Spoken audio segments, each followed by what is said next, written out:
Hello friends, good business ideas in Telugu YouTube ఛానల్కి స్వాగతం. Friends, మన ఛానల్ గురించి మీ అందరికీ తెలుసు. మన ఛానల్ పెట్టిన ఉద్దేశం కూడా మీకు తెలుసు. ప్రతి వ్యక్తి ఎదగాలి, ఏదో ఒక రంగంలో రాణించాలి అనే ఉద్దేశం మీదనే మనం ఈ ఛానల్ ప్రారంభించాము. అందులో భాగంగా రకరకాల వ్యాపారాల గురించి తెలియజేస్తూ వస్తున్నాను. స్వయం ఉపాధి అవకాశాల గురించి కూడా తెలియజేస్తున్నాను. ఈరోజు కూడా ఒక అద్భుతమైన వ్యాపార సమాచారాన్ని మీ ముందుకు తెచ్చాను. వీడియో చూస్తున్న పాయింట్లో నేను చెప్తున్న విధానం నచ్చినా, ఈ వీడియో ఎవరికైనా ఉపయోగపడుతుంది అనిపించినా ఒక లైక్ చేయండి ఫ్రెండ్స్. మీ దగ్గర నుంచి నేను కోరుకున్నది లైక్ చేయమని అడగడం ఒకటే. మీరు లైక్ చేయడం వల్ల నన్ను ఎంకరేజ్ చేసినట్టుగా భావించి ఎన్నో వ్యాపారాలను మీ అందరికీ తెలియజెప్పే ప్రయత్నం చేస్తాను. ఒక వ్యక్తి ఆర్థికంగా బలంగా ఉండాలి అన్నా, ఒక వ్యక్తి అనుకున్న లక్ష్యాన్ని చేరుకోవాలన్నా, అతను చెయ్యాలి అనుకుంటున్న వ్యాపారం గురించి అతనికి పూర్తి అవగాహన ఉండాలి. అప్పుడే అతను ఖచ్చితంగా ఆ లక్ష్యంలో ముందుకెళ్ళగలుగుతాడు. అలాగే ఆ వ్యాపారంలో సక్సెస్ సాధించగలుగుతాడు. ఏ వ్యాపారం మీరు ప్రారంభించినా అది పూర్తిగా తెలుసుకున్న తర్వాతనే ప్రారంభించండి. ఈరోజు టమాటా సాసు సంబంధించిన వ్యాపారం గురించి మాట్లాడుకున్నాము. ఈ వ్యాపారాన్ని ఎలా చేయాలి, అలాగే మార్కెటింగ్ ఎలా చేసుకోవాలి, ఇన్వెస్ట్మెంట్ ఎలా ఉంటుంది, దీనికి దగ్గర సంబంధించిన పూర్తి సమాచారం క్లుప్తంగా తెలుసుకునే ప్రయత్నం చేద్దాం. ఈ టమాటా సాస్ వ్యాపారం అనేది మనం చూస్తూ ఉంటాం. టమాటా సాస్ అనేది నూడిల్స్ బళ్ళ దగ్గర, అలాగే ఈ చిరుతిండ్లు సమోసాలు కానీ, ఈ ఎగ్ పఫ్స్ కానీ, ఇలాంటి అన్ని బేకరీల్లో ఈ టమాటా సాస్ వేస్తూ ఉంటారు. ఈ టమాటా సాస్ అనేది ఒక అద్భుతమైన వ్యాపారం. కాకపోతే ఏంటంటే, ఈ జనాలు ఈ నూడిల్స్ బండ్లు ఏంటంటే ఎక్కడి నుంచో వచ్చే తయారయ్యే టమాటా సాస్ను వాడుతూ ఉంటారు. నా అభిప్రాయం ప్రకారం టమాటా సాస్ వ్యాపారం చాలా తక్కువ పెట్టుబడితో ఎక్కువ ఆదాయం వచ్చే వ్యాపారం. ఈ ఉదాహరణకు మనం మాట్లాడుకుంటే, ఒక 100 రూపాయల టమాటాలు, ఒక కేజీ 20 రూపాయలు ఉందనుకుందాం. 100 రూపాయల టమాటాలు మీరు తీసుకొని దాన్ని సాస్ రూపంలో చేసి మనం విక్రయించగలిగితే మనకు 500 రూపాయల ఆదాయం ఉంటుంది. అలాగని 100 రూపాయల పెట్టుబడికి 500 రూపాయలను తీసుకోమని కాదు నా ఉద్దేశం. అంటే అంత ఆదాయం ఉండే వ్యాపారం అని చెప్పడం నా ఉద్దేశం.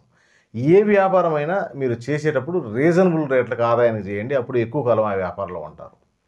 ఈరోజు ఈ టమాటా సాస్ వ్యాపారాన్ని మనకు టమోటాలు చాలా తక్కువ రేటుకి వస్తుంటాయి. ఒక్కోసారి వాటిని కొంచెం బల్క్లో కొనడము, ఈ టమాటా సాస్ తయారు చేసి స్టోరేజ్ చేసి పెట్టుకుంటే డిమాండ్ ఉన్నప్పుడు మనం అదే విధంగా అమ్మొచ్చు, తక్కువ ఉన్నప్పుడు అదే విధంగా అమ్మొచ్చు.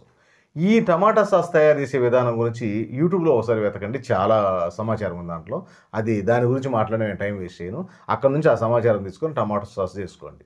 ఇక బిజినెస్ విషయానికి వస్తే, మీరు టమాటా సాస్ను 5 లీటర్ల డబ్బాలలో, లీటర్ డబ్బాలలో, ఈరోజు మార్కెట్లో ఎన్నో రకాల సాస్ అమ్మే డబ్బాలు ఉంటాయి. చూస్తుండే మీరు చూడండి, ఒక నూడిల్స్ బండికి ఒక డబ్బా ఉంటుంది. దాంట్లో అతను పోసుకొని వాళ్ళకి సాస్ వేస్తూ ఉంటాడు. ఈ విధంగా 5 కేజీలుగా ప్యాక్ చేసుకోండి, లేకపోతే కేజీగా ప్యాక్ చేసుకోండి. అక్కడ అవసరాన్ని బట్టి ప్యాక్ చేసుకొని మీరు ప్రతి నూడిల్ షాప్కి వెళ్ళి మీరు టమాటా సాస్ మీరు శాంపిల్గా ఇవ్వండి. వాళ్ళకి కొంత శాంపిల్గా ఇవ్వండి. టేస్ట్ చూడండి, ఈ జనాలు ఏమంటారో చూడండి, రుచి చూసిన తర్వాత తీసుకోండి అని చెప్పి శాంపిల్గా ఇచ్చి ఫస్ట్ కొంత పరిచయం చేసుకోండి. తర్వాత 5 లీటర్ల క్యాను ఆఫరు.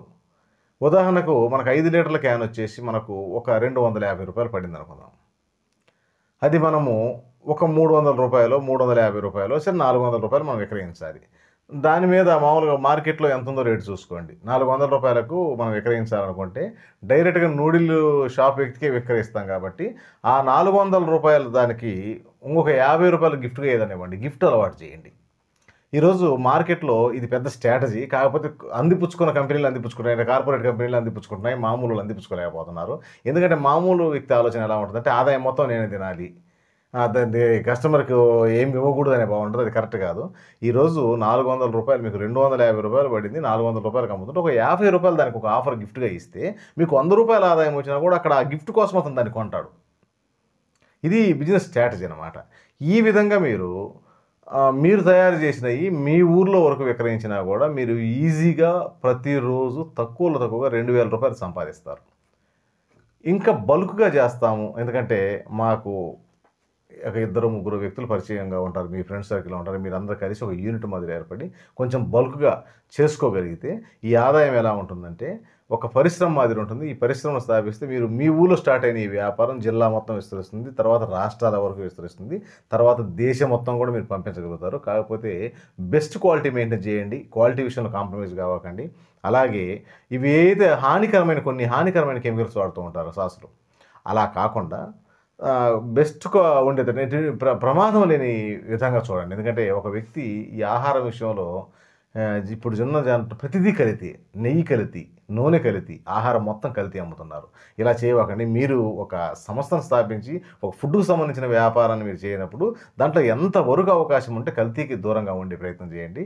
అలాగే బెస్ట్ క్వాలిటీ ఇవ్వండి. అలాగే రీజనబుల్ రేట్ కస్టమర్‌కి అమ్మండి. ఈరోజు ఓన్లీ మీరు డైరెక్ట్‌గా కస్టమర్ దగ్గరికి వెళ్తున్నారు. ఒక నూడిల్స్ అమ్మే వ్యక్తి మీ కస్టమరు. ఒక బేకరీ వ్యక్తి మీ కస్టమర్. కస్టమర్ కాడికి వెళ్తున్నారు. అతనికి మీ దగ్గర ఉన్న క్వాలిటీ చూపిస్తున్నారు. బెస్ట్ క్వాలిటీ ఇస్తున్నారు. రీజనబుల్ రేట్‌కి ఇస్తున్నారు. ఈ విధంగా చిత్రీకరించడం వల్ల చిన్నగా స్టార్ట్ అయిన మీ వ్యాపారం డే బై డే దినదిన అభివృద్ధి చెందుతూ ఉంది. కాకపోతే ఈ వ్యాపారం ప్రారంభించే ముందు దీంట్లో ఉన్న సాధక బాధకాలు మనం తెలుసుకోవాలి. ఫస్ట్ గ్రౌండ్ వర్క్ చేయండి. ఈ సాస్ తయారు చేయాలి. ఈ సాస్ తయారు చేయడానికి ఏమేమి అవసరం అవుతుంది? ఎంత ఖర్చు అవుతుంది? మనం ఎంత తయారు చేయగలం? దానికి తగ్గ పాత్రలు ఏంటి? ఒక యూనిట్ మీద తయారు చేయాలా? ఎంతకాలం అది స్టోరేజ్ ఉంచగలము? దాంట్లో స్టోరేజ్ ఉంచడానికి ఏమేమి కావాలి? ఇలాంటి మొత్తము ఎంతో సమాచారం మనకు గూగుల్‌లో దొరుకుతుంది. అలాగే యూట్యూబ్‌లో దొరుకుతుంది. వీటినన్నిటిని ఒక పేపర్ మీద రాసుకోండి స్పష్టంగా. చిన్న అమౌంట్‌తో స్టార్ట్ చేయండి ఫస్ట్ ఆఫ్ ఆల్. ఎందుకంటే మీ ఊరే స్టార్ట్ చేయండి. ఆ విధంగా డే బై డే ఇంప్రూవ్ అవుతుంది కాబట్టి వ్యాపారం.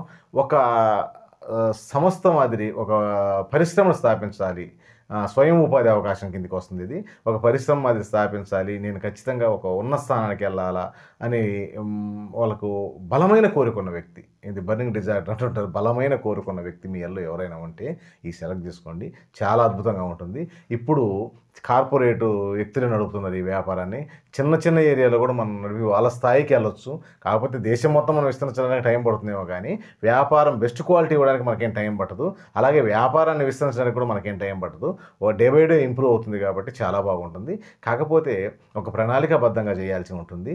ఇక్కడ మెయిన్ ఈరోజు 100 కంపెనీలు కొత్తగా ఓపెన్ చేస్తే 99 తీసేస్తున్నారు. ఒక కంపెనీ ఉంటుంది. ఎందుకు ఇది ప్రధాన కారణం అంటే స్పష్టమైన విధానంలో ముందుకెళ్ళకపోవడం, అలాగే ఎక్కువ లాభం చూడడం. ఈ 2 కారణాల వల్లనే కంపెనీలు క్లోజ్ అవుతున్నాయి. అలాగే ఇప్పుడు ఉన్న సమస్య ఏంటంటే ఈ 2 కారణాలు ఉన్న ఇప్పుడు మార్కెట్లో ఉన్న పెద్ద సమస్య మార్కెటింగ్. ఈ మార్కెటింగ్ అనేదాన్ని మీరు ఈ స్పీడ్ బ్రేకర్ గాని మీరు దాటగలిగితే ఇంక వ్యాపారంలో తిరుగులేదు అసలు. అంత అద్భుతంగా ఉంటుంది. కాకపోతే కొంచెం వివరంగా చెప్పాలని మీకు ఈ సమాచారం ఇస్తున్నాను. ఖచ్చితంగా ఒక ప్రణాళిక వేసుకోండి. ఆ ప్రణాళిక ప్రకారము ముందుకెళ్ళే ప్రయత్నం చేయండి. ఈ గెలవకపోవడం గానీ, నష్టపోవడం గానీ అలాంటివి ఏమి వ్యాపారంలో ఉండవు. కాకపోతే ఒకటేంటంటే కొంచెం శ్రమ పడాల్సి ఉంటుంది. హార్డ్ వర్క్ అనేది ఉండాలా. మార్కెటింగ్‌లో హార్డ్ వర్క్ ఉండాలా. సేకరించడంలో హార్డ్ వర్క్ ఉండాలా. అలాగే ఈ ఎదుటి వ్యక్తితో మాట్లాడడంలో కూడా నైపుణ్యం ఉండాలా. ఎందుకంటే ఒక వ్యక్తిని ఒప్పించి మీరు మీ ప్రొడక్ట్ అమ్మగలుగుతున్నారంటే మీరు ఎంత నైపుణ్యం ఉన్న వ్యక్తి అయితేనే అమ్మగలరు. కాబట్టి ఇవి క్వాలిటీస్ కొంచెం మీలో గాని ఉండగలిగితే మీరు నిరభ్యంతరంగా మీరుంటున్న ఊరు నుంచి వ్యాపారం ప్రారంభించండి. దీనికోసం పెద్ద పెద్ద గోడౌన్లు, పెద్ద పెద్ద షాపులు అవసరం లేదు. మీరుంటున్న ఇంటి నుండి కూడా ప్రారంభించవచ్చు. స్పష్టంగా తెలుసుకొని ముందుకెళ్ళే ప్రయత్నం చేయండి. వీడియో నచ్చితే లైక్ చేయండి. మీ ఫ్రెండ్స్‌కి ఎవరికైనా ఈ సమాచారం ఉపయోగపడుతుందని మీకు అనిపిస్తే ఒక్కరికైనా ఈ వీడియోని షేర్ చేయండి. Okay friends. Thank you friends.